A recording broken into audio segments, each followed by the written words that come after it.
जय Hind friends. World history की series में हम लोग आगे बढ़ रहे थे और अभी तक हमने 3 टॉपिक्स देख लिए थे। वो क्या क्या थे टॉपिक्स? पहला था इनलाइटनमेंट, और दूसरा था उसका परिणाम औद्योगिक क्रांति, और तीसरा था औद्योगिक क्रांति की पहली भौतिक रूप से परिणति जो हुई वो हुई अमेरिकी क्रांति में। अमेरिकी क्रांति का बैकग्राउंड हम लोगों ने समझ लिया था, कुछ उसके कारण हमने समझ लिए थे, और आज उन्हीं का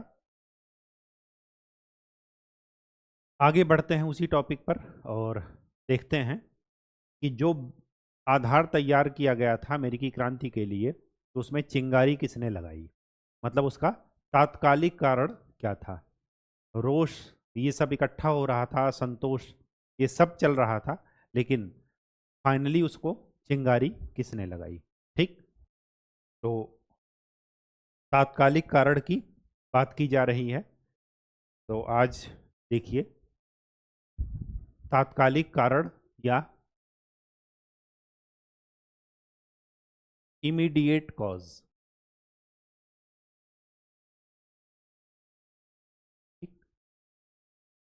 और इसका तात्कालिक कारण जो था वो था सप्तवर्षीय युद्ध।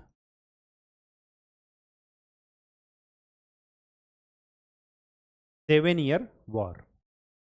कब से कब तक था ये? 1756 से 1763। किसके किसके बीच हुआ था? तो यूरोप में 2 कंट्रीज थी। एक है ऑस्ट्रिया, इसकी राजधानी बहुत पूछी जाती है वियना। ठीक, international atomic agency, energy agency जो है उसका हेडक्वार्टर है यहाँ पर वियना में। ठीक है, ऑस्ट्रिया है। और दूसरी है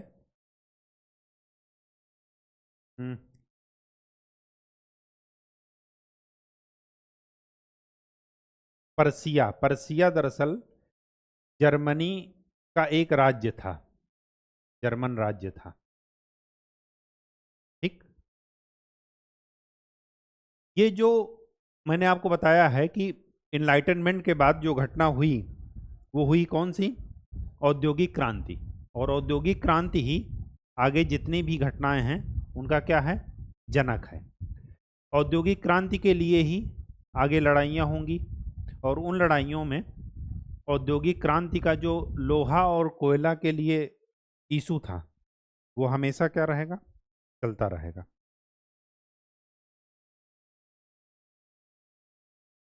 अब इस इशू में सबसे पहले आपको ये ध्यान में रखना है कि इन दोनों के बीच जो लड़ाई चल रही है वो एक एरिया पड़ रहा था, तिलसी। इस एरिया के लिए लड़ाई चल रही थी। ये एरिया कोल एंड आयरन, कोयला और लोहा यहाँ पर बहुत ज़्यादा मात्रा में मिल रहा था। मतलब कोल एंड आयरन रिच लैंड थी ये। ठीक, इस लैंड के लिए इन दोनों में लड़ाई शुरू हुई। ऑस्ट्रिया और जर्मनी का एक राज्य था पर्सिया, बिस्मार्क यहीं के थे, पर्सिया के ही। ठीक, आपने नाम सुना होगा। अब देखिए फ्रांस। फ्रांस के पास लोहा का और कोयला का कोई क्षेत्र नहीं था, आयरन एंड कोल नहीं था। ये कहाँ से ले रहे थे? ये ले रहे थे राइनलैंड से। राइनलैंड कहाँ कहाँ का था क्षेत्र? ये था जर्मनी का। ये जर्मन स्टेट है और ये जर्मन टेरिटरी है। अब ये बताइए कि अगर जर्मन मजबूत हो जाएंगे तो क्या ये राइनलैंड से लोहा और कोयला ले सकते हैं? फ्रांस नहीं ले सकते। तो स्वाभाविक सी बात है कि ये किसको सपोर्ट करेंगे? ऑस्ट्रिया को।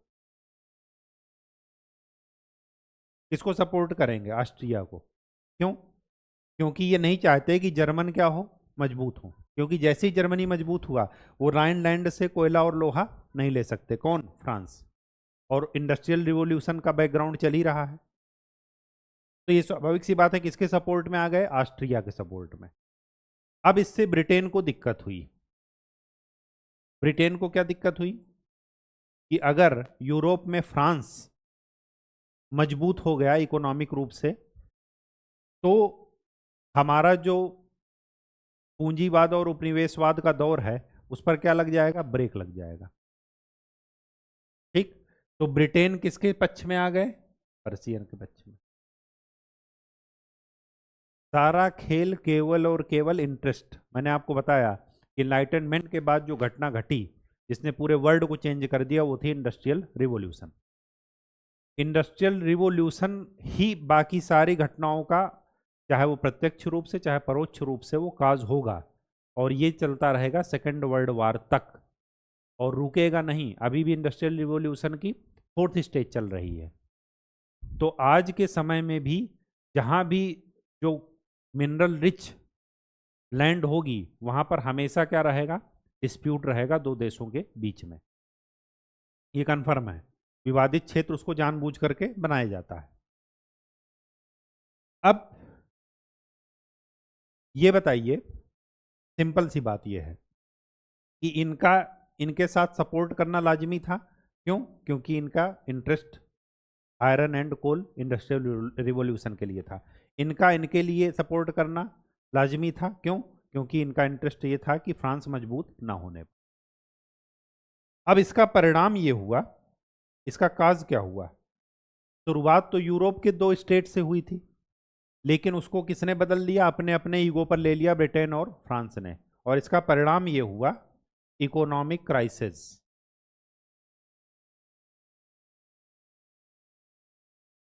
वित्तीय संकट।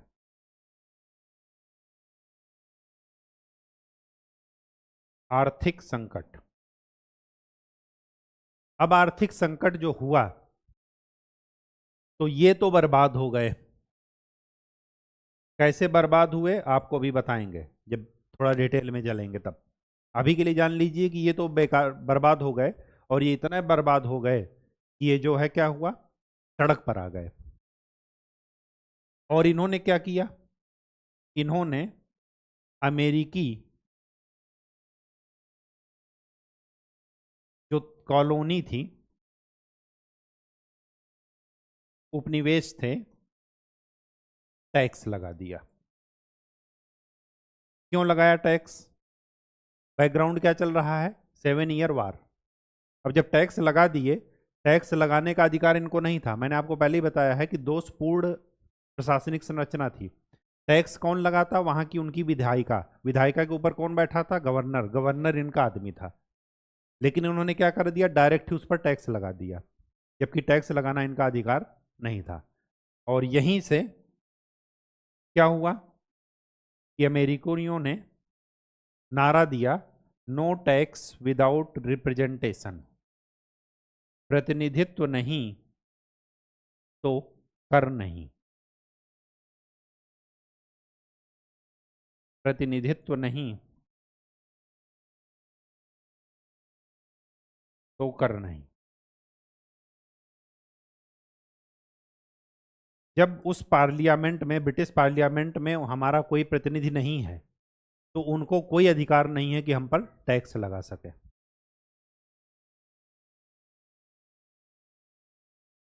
ठीक, बात समझ में आ गई?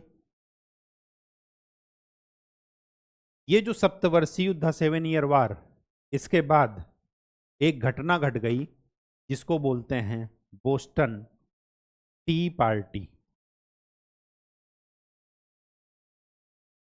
और ये बना immediate cause of American revolution. अमेरिकी क्रांति का तात्कालिक कारण सप्तवर्षीय युद्ध बैकग्राउंड में चल रहा है, और तात्कालिक कारण क्या बना? Boston T party.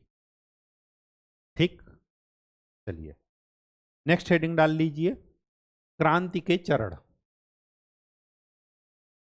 अमेरिकी क्रांति के चरण।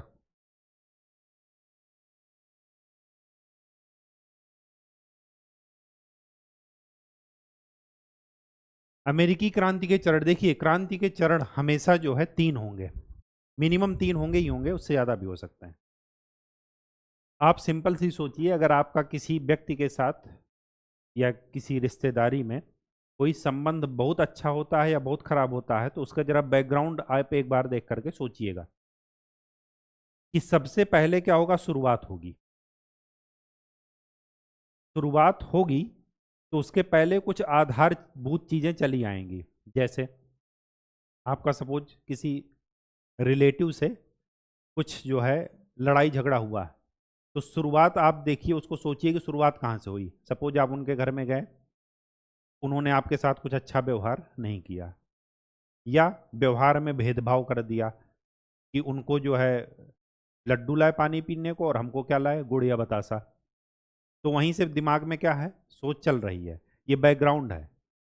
अब फिर किसी मुद्दे पर ज़्यादा गर्मा गर्मी हो जाएगी और फिर लास्ट में जाकर क्या हो जाएगा, रिलेशन बिल्कुल से टूट जाएगा, विच्छेद हो जाएगा। ठीक, तो वैसे ही क्रांति में भी होगा। अब किसी भी देश की क्रांति या स्वतंत्रता संग्राम जो भी होगा, उसमें क्या होगा, पहले एक बैकग्राउंड होगा, फर्स्ट स्टेप जिसे आप कहते हैं। तो पहला होगा तनाव, इसको हिंदी इंग्लिश में लिखिएगा रिफ्ट, तनाव की शुरुआत।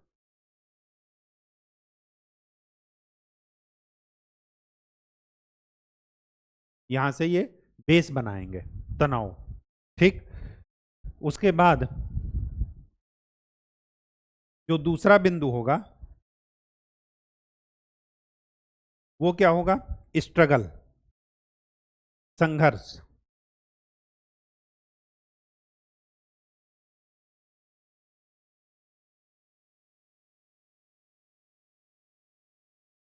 संघर्ष। और तीसरा जाकर के जहां पर पूरी तरीके से संबंध विच्छेद हो जाएगा, वो हो जाएगा ब्लास्ट या विस्फोट।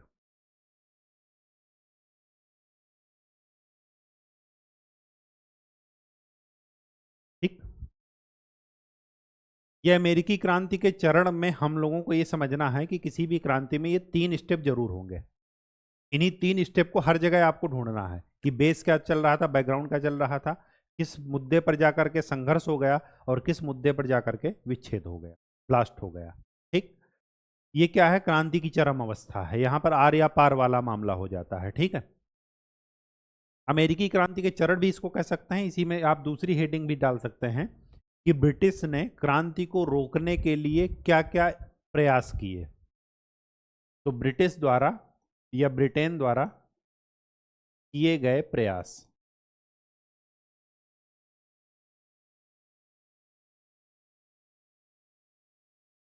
ठीक, तो सबसे पहला स्टेप देख लेते हैं।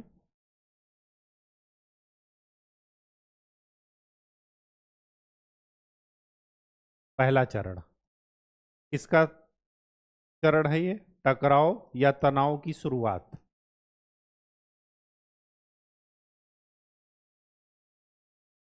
कहां से हुई वो देखते हैं। देखिए, जब सप्तवर्षीय युद्ध हुआ, सप्तवर्षीय युद्ध कब समाप्त हुआ, 1756 से लेकर के 63 तक चला। इसके बाद 1760 का जो दशक है, उसके बैकग्राउंड में क्या चल रहा है, 1750 में औद्योगिक क्रांति की शुरुआत हो चुकी है। उपनिवेशवाद और पूंजीवाद की, साम्राज्यवाद की क्या है, होड़ मच रही है। ठीक, कि कहां पर जो है कब्जा किया जाए, रिसोर्सेज का इस्तेमाल किया जाए, ताकि वो औद्योगिक क्रांति से जो है अपने देश को बढ़ावा मिले, आर्थिक रूप से राजनीतिक रूप से मजबूती मिले। ये सब बैकग्राउंड में चल रहा है। अब बात ये हुई कि सप्तवर्षीय युद्ध के बाद जब आर्थिक स्थिति बिल्कुल से डगमगा गई, तो जो ब्रिटेन के प्राइम मिनिस्टर थे, इनका नाम था ग्रेनविले।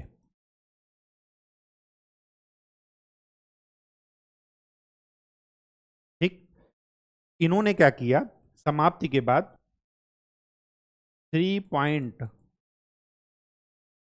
डिक्लेरेशन ले आए। 3 पॉइंट प्रोग्राम लिखिए, डिक्लेरेशन नहीं इसको।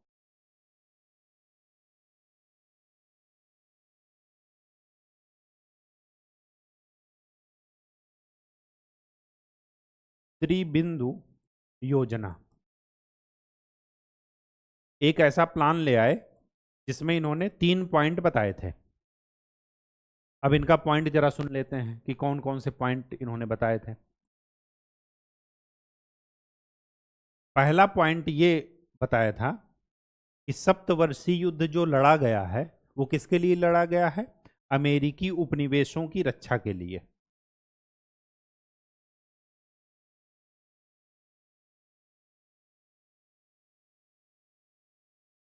की रक्षा के लिए। अब अगर अमेरिकी उपनिवेशों की रक्षा के लिए लड़ा गया है तो इसमें जो भी इसके परिणाम हुए उसका भुगतान कौन करेगा? अमेरिकी, जब इनके लिए लड़ा गया है तो अमेरिकी कॉलोनियां करेंगी, अमेरिकी उपनिवेश करेंगे।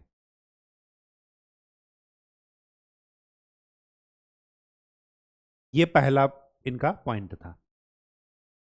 इसके लिए अब कैसे भुगतान करेंगे? स्वाभाविक सी बात है कि अगर आर्थिक संकट है तो उसका भुगतान, आर्थिक समस्या है तो आर्थिक ही होगा। तो इसके लिए इन्होंने क्या लगाए? नए टैक्स लगा दिए। नए टैक्स कौन कौन से थे? एक तो थी स्टाम्प ड्यूटी और दूसरा है शुगर टैक्स। चीनी पर कर बढ़ा दिया गया, लगा दिया गया। ठीक, नए कर थे। ये पहला था। दूसरा ये था,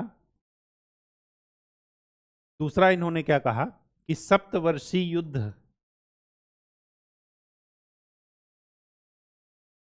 के दौरान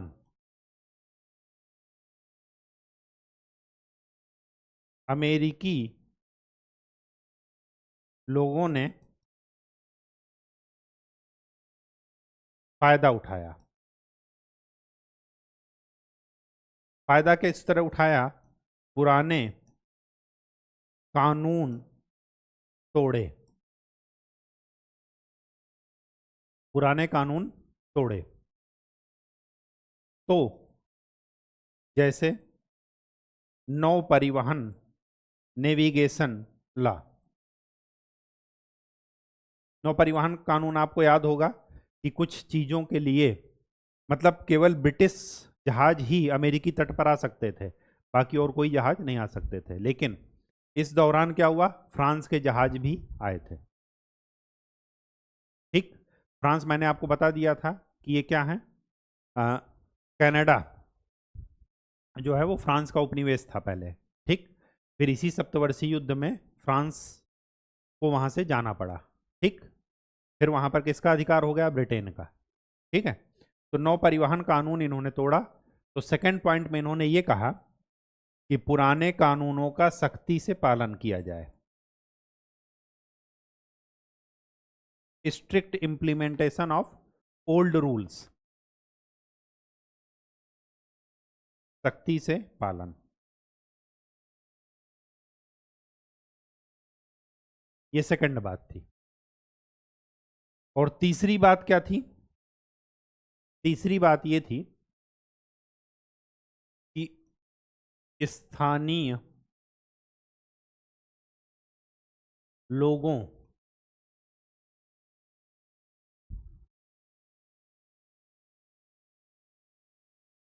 की रक्षा के लिए प्रतिबंध लगा दिया गया।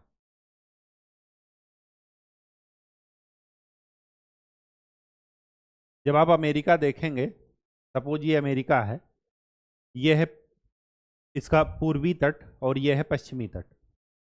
तो क्या था कि जो अमेरिकन कॉलोनीज थी वो इधर थी, तो इनको इधर की तरफ बढ़ने से क्या कर दिया गया? प्रतिबंधित कर दिया गया। क्या कहा गया कि जो स्थानीय लोग हैं, इंडिजिनस पीपल हैं, उनको क्या किया जाए? उनके अधिकारों की रक्षा के लिए इनका विस्तार इधर से इधर ना होने पाए, इसलिए इन पर क्या लगा दिया गया? प्रतिबंध। ये स्थानीय लोग कौन से थे? जिनको आप रेड इंडियंस बोलते हैं।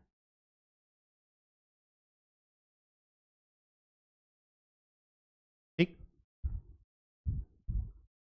बात समझ में आ गई? बैकग्राउंड क्लियर है? ये 3 स्टेप जो है, 3 चरण उन्होंने बताया। ठीक, 3 पॉइंट प्रोग्राम में यही 3 बातें कही गई। अब अमेरिकियों ने कहा, उनसे एक एक करके क्वेश्चन पूछा कि आपने टैक्स लगाया, क्या हम टैक्स देने से मना कर रहे हैं? नहीं, हमारी सिर्फ इतनी सी मांग है कि आपने एक क्या किया था, जेंटलमैन रेजोल्यूशन लाए थे।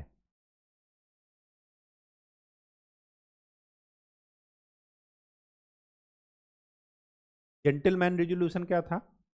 ये कहा गया था ब्रिटिश के द्वारा कि जो भी टैक्स देगा उसको ब्रिटिश पार्लियामेंट में क्या मिलेगा? रिप्रेजेंटेशन। ये कौन कहा था? ब्रिटेन ने।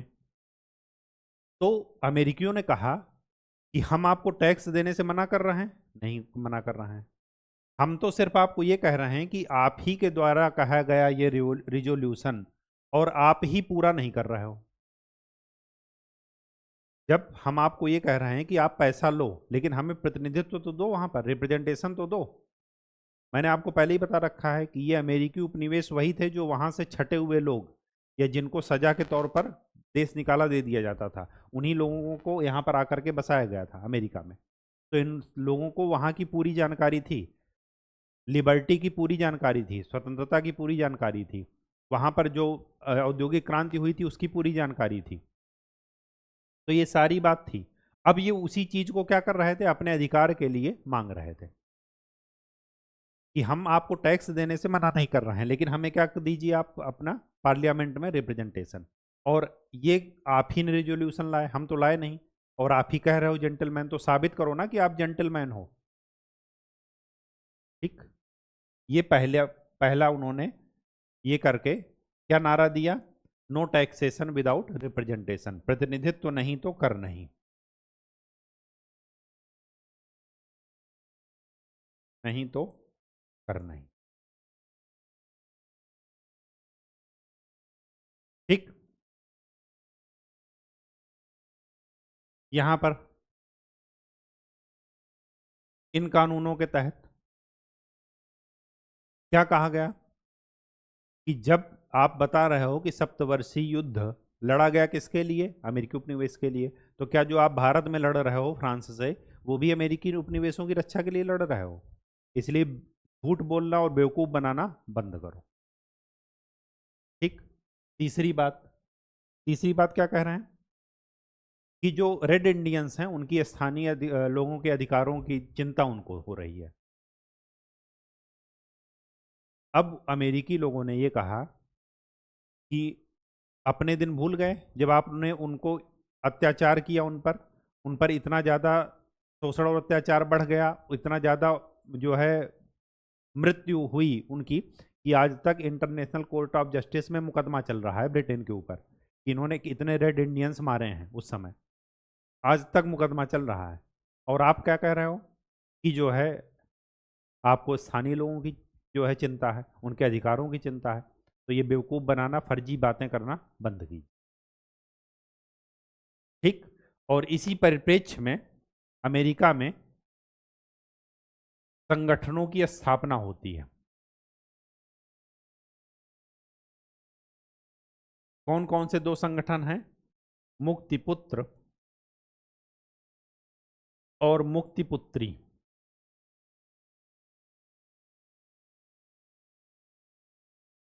मुक्तिपुत्र को करते हैं सन्स ऑफ लिबर्टी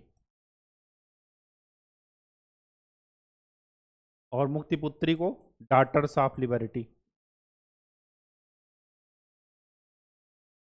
ये कुछ नहीं है, ये संगठन हैं जिनके द्वारा अमेरिकी लोगों ने क्या किया?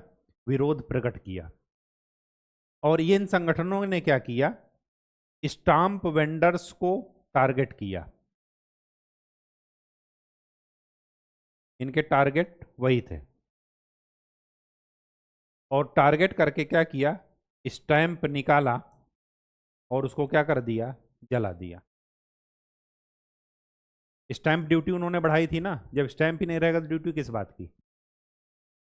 ठीक, तो पहला तनाव का बिंदु यहां से शुरू हो गया जब उनका 3 पॉइंट प्रोग्राम आया ग्रेनविले का, और उन्होंने इन 3 पॉइंटों में जो जो चीजें कही उन सबको अमेरिका ने क्या कर दिया, नकार दिया। ठीक, नकार इस वजह से दिया क्योंकि अब अमेरिका पहले वाला अमेरिका नहीं रह गया था। वो सिर्फ यही कह रहा था, अभी स्वतंत्रता की बात नहीं कर रहा है, वो सिर्फ यही कह रहा है कि सुधार कर लीजिए अपनी कार्य प्रणाली में। चेतावनी दे रहा है, क्यों? क्योंकि उसको ब्रिटेन की बलि लेनी है, तो अभी पहले उसको क्या करेंगे, समझाएंगे कि मान जाओ मान जाओ मान जाओ। ठीक, अब ये क्या है, वैचारिक रूप से राजनीतिक रूप से परिपक्व अवस्था में है, ये अपने शोषण को जान गए हैं और अब उस शोषण क्या हो रहा है, बर्दाश्त नहीं हो रहा उनसे। ठीक, तो टकराहट का बिंदु आपको पता चल गया कि ग्रेनविले के 3 पॉइंट प्रोग्राम, उसके बाद उसकी परिणति ये हुई कि ये 2 संगठन बने और स्टाम्प को क्या कर दिया गया, जला दिया गया। ठीक, तो पहला टकराहट का बिंदु ये था, पहला चरण। सेकंड चरण,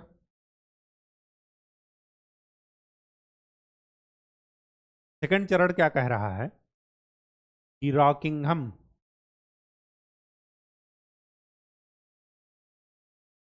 घोषणा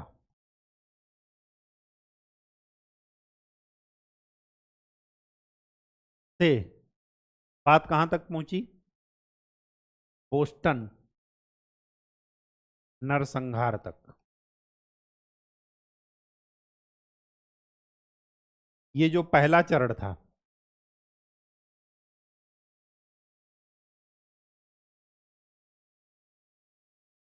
पहला चरण, ये कहां से शुरुआत हुई, ग्रेनविले पॉलिसी, नीति से कहां पर बात पहुंची, संगठनों की स्थापना। ये टकराहट का बिंदु था, ये पहला चरण था। सेकंड चरण क्या कह रहा है, रॉकिंघम घोषणा से बोस्टन नरसंहार तक, यहां पर स्ट्रगल हो जाएगा, सेकंड बिंदु है ये। ठीक, सेकंड स्टेप देखिए,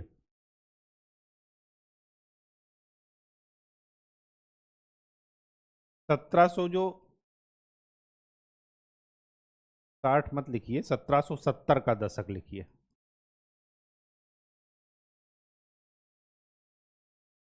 इसमें क्या चल रहा है,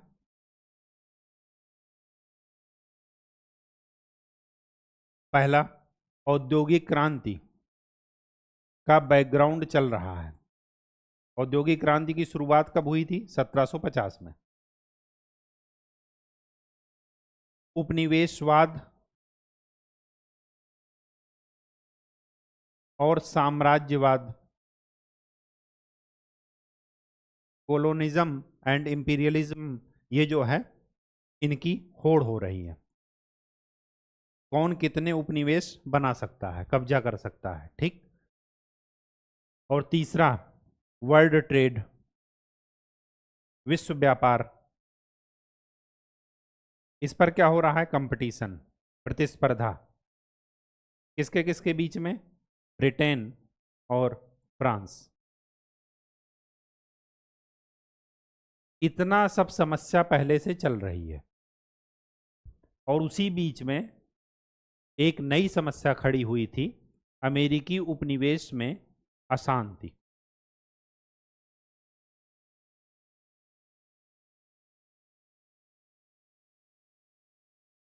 अनरेस्ट,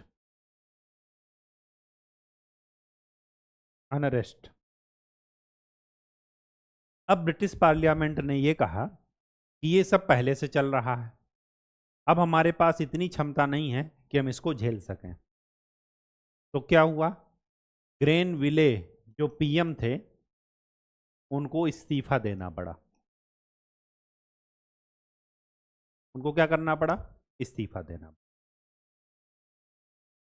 ठीक, अब नए पीएम कौन बने, रॉकिंघम। नए पीएम बनते ही इन्होंने क्या किया, इनके जो वित्त मंत्री थे,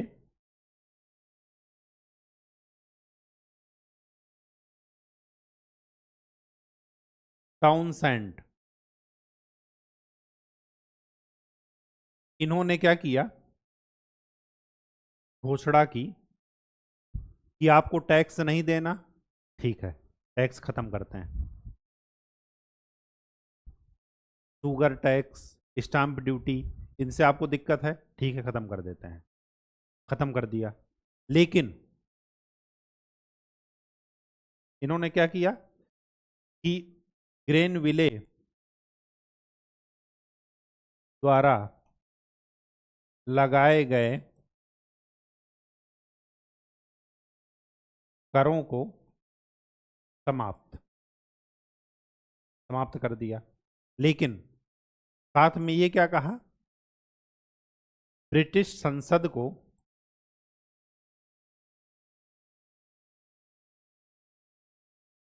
अमेरिकी उपनिवेशों पर, अमेरिकी कॉलोनियों पर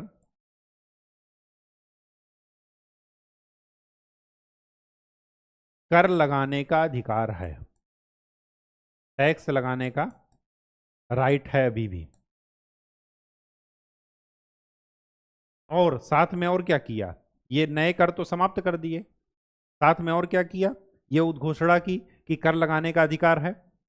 उसके बाद क्या किया कि कुछ वस्तुओं पर आयात शुल्क, आयात शुल्क का मतलब इंपोर्ट ड्यूटी, वो बढ़ा दी। ये आयात शुल्क उन वस्तुओं पर बढ़ाया गया जिनको अमेरिका आयात करता था, कहां से, ब्रिटेन से। कौन कौन सी वस्तुएं हैं ये, एक तो है चाय, दूसरा है पेपर, और तीसरा है कांच और धातुएं, मेटल्स। पुराने कर समाप्त,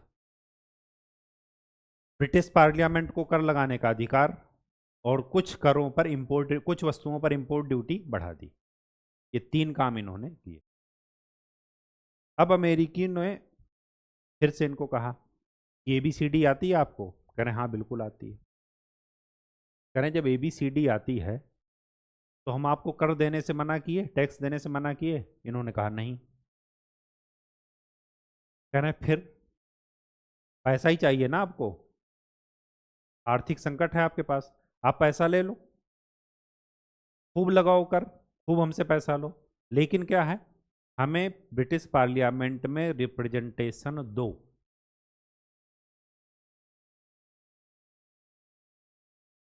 अब यही चीज, इसके विरोध में सैमुअल एडम्स के नेतृत्व में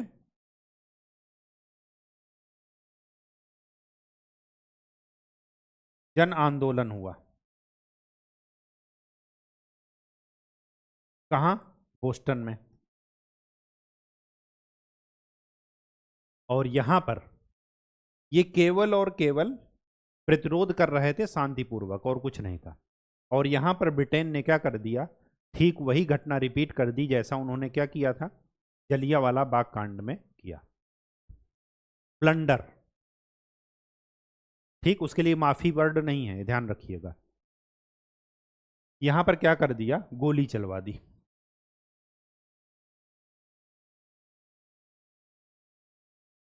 और गोली चलवा दी तो इसी का नाम है बोस्टन मैसाकर, बोस्टन नरसंहार की घटना।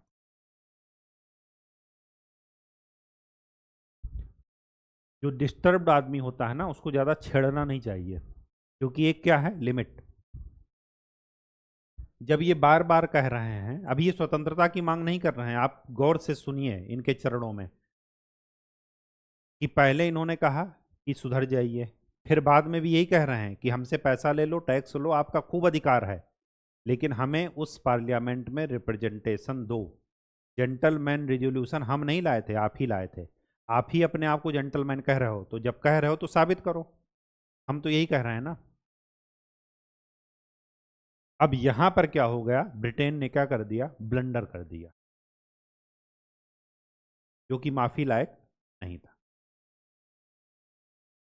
ठीक, तो यहां पर क्या हो गया, स्ट्रगल हो गया शुरू। अब लास्ट स्टेप, चरण 3, इसमें क्या हुआ कि ब्लास्ट हो गया। ब्लास्ट का मतलब विस्फोट।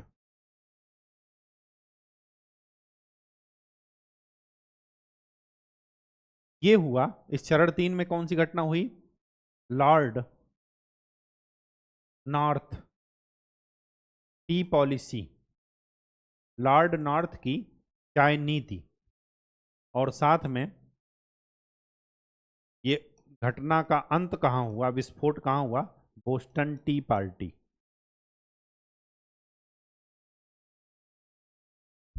Boston T party. ठीक, इसमें आपको यह ध्यान में रखना है कि जब तनाव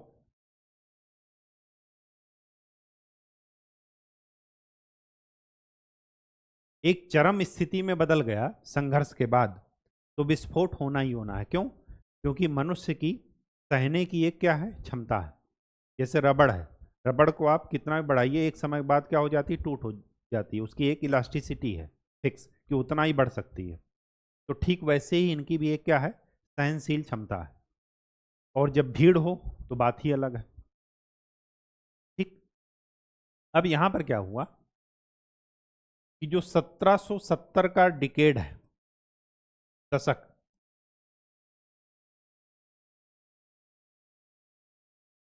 वो सब कुछ चल रहा है आपके, वो उपनिवेशवाद, साम्राज्यवाद की होड़, और इंडस्ट्रियल रिवॉल्यूशन, वर्ल्ड ट्रेड में कंपटीशन, ये सब चल रहा है। ठीक,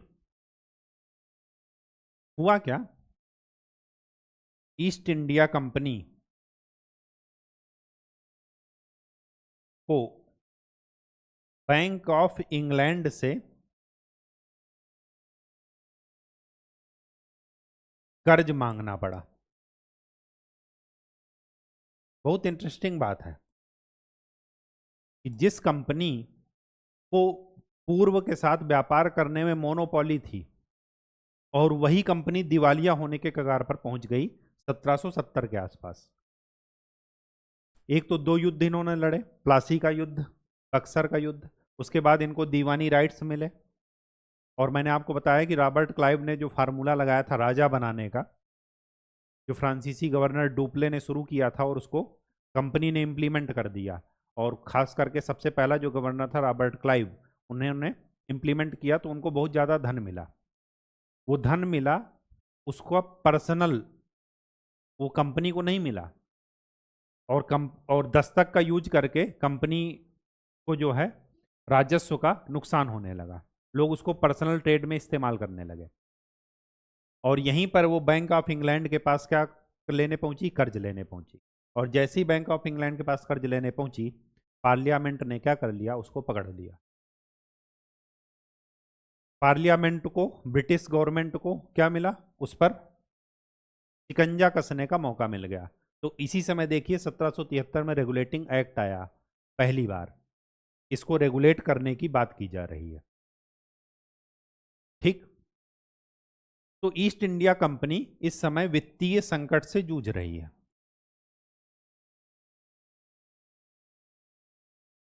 तो जब ये इनके पास पहुंची, तो उस समय जो पीएम थे वो कौन थे, लॉर्ड नॉर्थ। इन्होंने क्या किया, ईस्ट इंडिया कंपनी को इस वित्तीय संकट से निकालने के लिए, यहां पर लिख लीजिए, लॉर्ड नॉर्थ ने ईआईसी को वित्तीय संकट से निकालने के लिए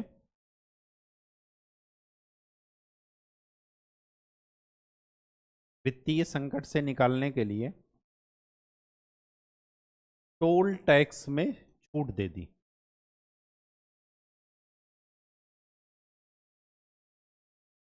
अब ध्यान से देखिए, अगर हमारे पास 3 कंपनियां हैं, ईआईसी, एक कंपनी है टेड बेकर, दूसरी है पोल स्टार, और चौथी है फ्रेंच ईस्ट इंडिया कंपनी। ये तीनों हैं इंग्लैंड की, ये है फ्रांस की। इन चारों का काम है चाय को बेचना या ट्रेड करना। अब क्या हुआ कि इन सब को दो ड्यूटी देनी होती थी, एक टोल और दूसरा इंपोर्ट ड्यूटी। सबको, इनको भी, इनको भी, इनको भी, इनको भी। लेकिन लॉर्ड नॉर्थ ने क्या किया, टोल टैक्स से इनको छूट दे दी। तो अब इनको कौन सी ड्यूटी देनी है, only import duty,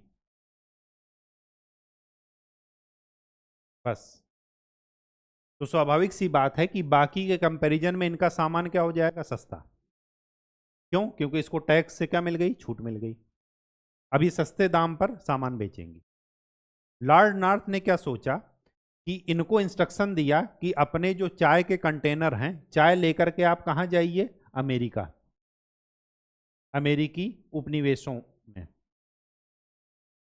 American colonies में। तो लॉर्ड नॉर्थ ने ऐसा सोचा था कि जब ये चाय जो है लेकर के जाएंगे, तो चाय अमेरिकी क्या कर रहे हैं, इंपोर्ट करते हैं। अब जब ये चाय लेकर के जाएंगी और इनकी चाय सस्ती है, कोई भी चीज़ अगर सस्ती है तो ह्यूमन टेंडेंसी क्या कहती है कि उसको आराम से, उसको लेने के लिए भीड़ लग जाएगी, भगदड़ मच जाएगी। ये ह्यूमन टेंडेंसी है। तो लॉर्ड नॉर्थ ने क्या सोचा कि अगर ये चाय लेकर के जाएंगे तो अमेरिकी चाय खरीदेंगे, चाय खरीदने के लिए टूट पड़ेंगे। क्यों? क्योंकि सस्ती है चाय। और दूसरा, तो उसका दो पर्पज सॉल्व हो जाएगा अगर अमेरिकियों ने ऐसा किया। तो पहला पर्पज क्या था कि ईस्ट इंडिया कंपनी वित्तीय संकट से बाहर चली जाएगी, क्योंकि उसकी चाय तुरंत का तुरंत बिक जाएगी, सस्ते में बिक जाएगी। और दूसरा, जब वो चाय खरीदेंगे अमेरिकी, तो इसका मतलब कि वो इनडायरेक्ट रूप से ये मान रहे हैं कि ब्रिटिश पार्लियामेंट को अमेरिकी कॉलोनीज पर टैक्स लगाने का अधिकार है। ये किसने सोचा?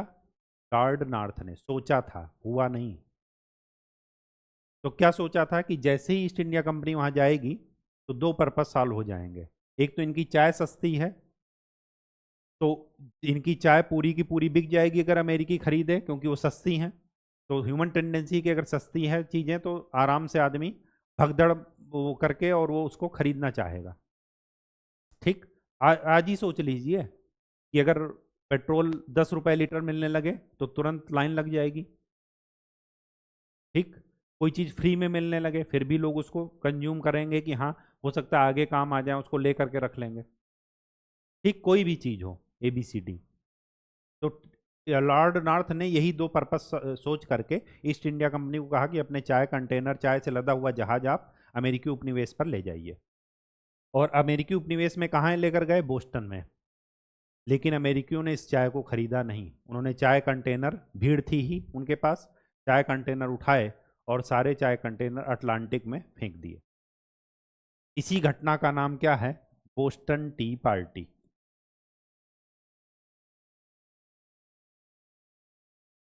Boston T party. अब यहां पर क्या हुआ, बोस्टन टी पार्टी में चाय फेंक दी, वो तो बात सही है। सबसे बड़ी बात ये थी कि जो अमेरिकी प्रतिनिधि, जो प्रतिनिधित्व की मांग कर रहे थे, उनका एक पहला सम्मेलन हुआ इस घटना के बाद, जिसको बोलते हैं फिलाडेल्फिया का सम्मेलन। फिलाडेल्फिया में ये कब हुआ? 1774 में। और यहां पर इन्होंने क्या किया,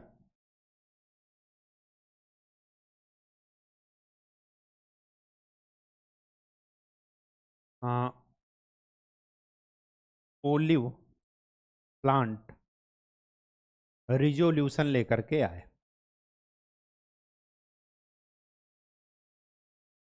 ओलिव प्लांट क्या होता है? ओलिव प्लांट यूरोप में शांति का प्रतीक होता है। ठीक, तो रोमन ने शुरू किया ये कॉन्सेप्ट।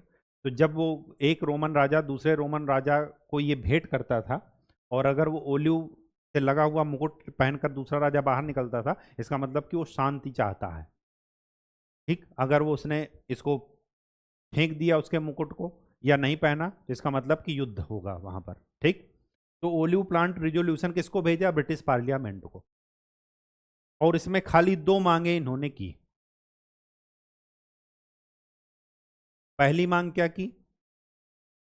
एक तो ब्रिटिश पार्लियामेंट में, ब्रिटिश संसद में प्रतिनिधित्व दिया जाए,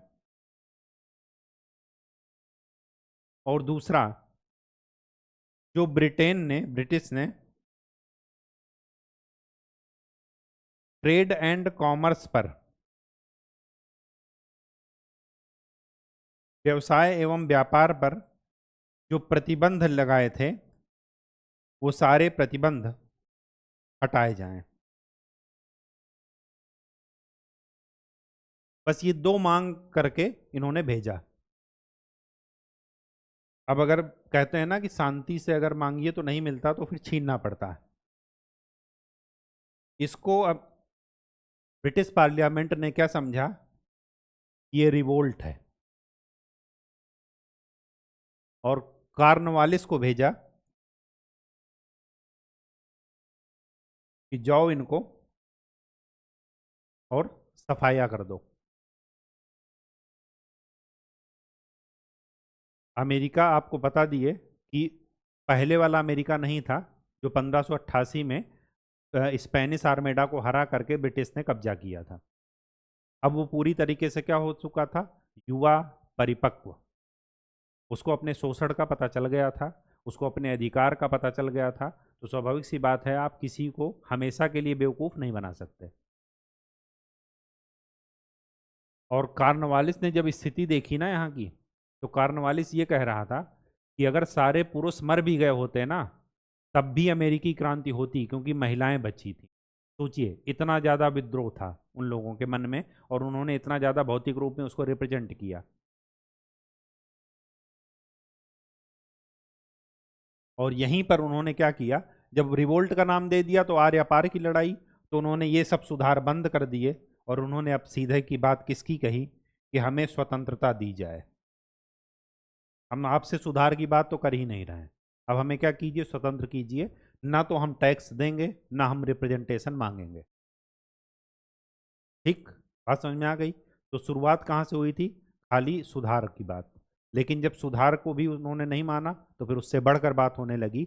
अब यहाँ पर पहली बार स्वतंत्रता की बात हुई, और अमेरिकी क्रांति की स्वतंत्रता की उद्घोषणा इसी फिलाडेल्फिया सम्मेलन के बाद 4 जुलाई 1776 को हो गई।